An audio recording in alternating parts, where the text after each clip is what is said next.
मला तुमच्याशी एका गहन विषयावर बोलायचं बस मग. आज माझी 12वीची परीक्षा संपली. मग कसे गेले पेपर? अहो पप्पा, तेच सांगायला आलोय मी. मला 12वीच्या नादातून मुक्त व्हायचंय आता. म्हणजे बस झालं आता. त्या 12वीच्या बोर्डाला पण लाज वाटत नाही. इतक्यांदा प्रयत्न करतोय तरी पण मला नापास करतोय.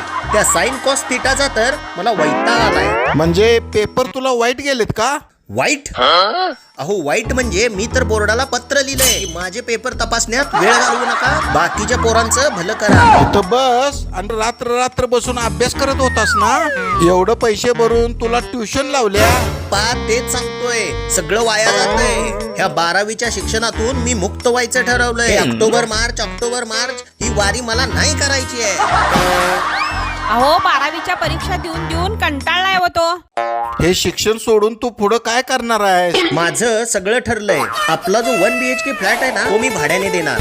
त्याला एक 15,000 रुपये भाडं तरी येईलच. आणि मग मी दुसरीकडे कुठंतरी ना एक 8,000 रुपये मध्ये 1 रूम किचन घेणार. आणि माझ्या बायको सोबत मी तिथे सुखानं राहणार. आणि जे 7,000 रुपये मधले उरतात ना, त्यामध्ये मी माझ्या आयुष्याचं प्लॅनिंग करणार आणि आयुष्य अगदी आनंदाने जगणार. मग आम्ही दोघं कुठं जाणार? तुम्ही सरळ वानप्रस्थ आश्रमाला निघून जायचं. काय काय म्हणतोयस तू? अहो पप्पा, हा? अहो पप्पा, हा? अहो पप्पा, नाही, नाही. माझ्या घरावर पप्पा, टाकलंस नाही. बे तू? नाही, नाही. अहो सोडा हो, चल, बोलायचं. चल अहो, बाहेर पप्पा, हो. नाही.